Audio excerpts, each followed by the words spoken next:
मुझे अभी रास्ते में एक सहाफ़ी ने पूछा और वो रिकॉर्ड भी कर रहा था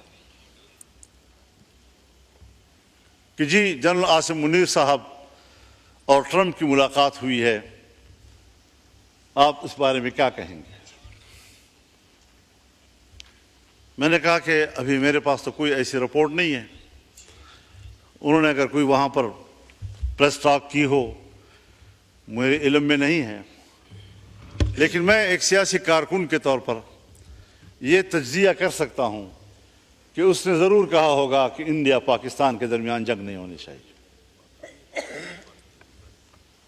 उसने ज़रूर ये कहा होगा कि ईरान और इसराइल के दरमियान जंग नहीं होनी चाहिए, और उसने कभी नहीं कहा होगा कि इसराइल फ़लस्तीनियों पर बमबारी बंद कर दे। ये 3 जुमले मेरे पास हैं कि उधर से इंडिया पाकिस्तान जंग की बात हुई होगी, इसराइल और ईरान के जंग की बात हुई होगी, और कभी भी फ़लस्तीन के हवाले से ट्रंप ने बात नहीं की होगी। क्यों ये इम्तियाज बढ़ता जा रहा है?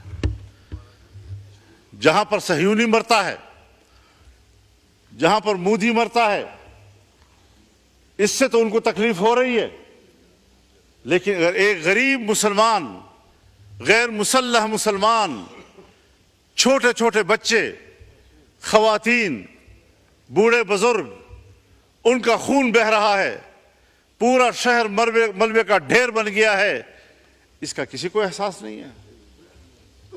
मुसलमान की नजर से न देखो, इंसान की नजर से देखो। इसका माना यह है कि अगर कोई शख्स मुसलमान नहीं है, अगर किसी शख्स की जिंदगी कुरान और सुन्नत की तालीमात से आरास्ता नहीं है, तो फिर ये इंसानियत नहीं, इसी को हम हैवानियत कहते हैं। इस इंसानियत पर फख्र मत करो, शर्म के मारे तुम्हारे सर झुक जाने चाहिए। इसको इंसानियत कहते हैं। पाकिस्तान इस्लामी दुनिया का बड़ा मुल्क है। पाकिस्तान इस्लामी दुनिया का मुअस्सर मुल्क है। पाकिस्तान इस्लामी दुनिया का ताकतवर दिफाई कुव्वत है। पाकिस्तान इस्लामी दुनिया का 8वीं ताकत है। पाकिस्तान के अंदर वो तमाम सलाहियतें मौजूद हैं कि वो उम्मत मुस्लिमा की क़ियादत करे। और हम हैं कि मुल्क के दाखिली सूरत हाल में भी हम दिफाई पोजीशन में हैं, और खित्ते की सूरत हाल में भी हम दिफाई पोजीशन में हैं। क़ियादत खाक करेंगे हम। यही पैगाम इस पार्लियामेंट से उम्मत मुस्लिमा को जाना चाहिए, OIC को जाना चाहिए। बैनुल-अक़वामी इदारों की कोई हैसियत अब नहीं। किसी भी मुल्क की मईशत के लिए ज़रूरी है कि उसको पुरअमन माहौल मिले। हमारे मुल्क में 9/11 के बाद हम मुसलसल मैदान कारज़ार बने हुए हैं, और लड़ाइयाँ हैं, कत्ल व गारतगरी है,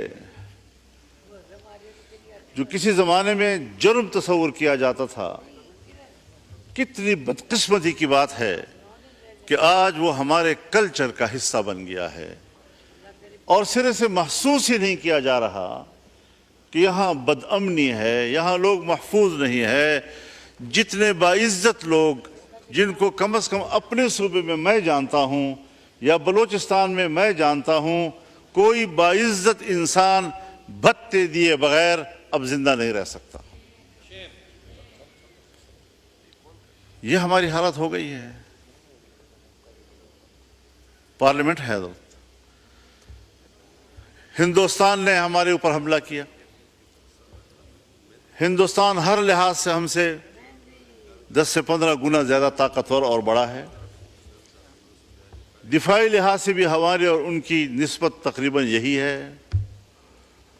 लेकिन पाकिस्तान ने जिस जुर्रत के साथ उसका दिफा किया, उसके डिफेंस सिस्टम को नाकारा बनाया,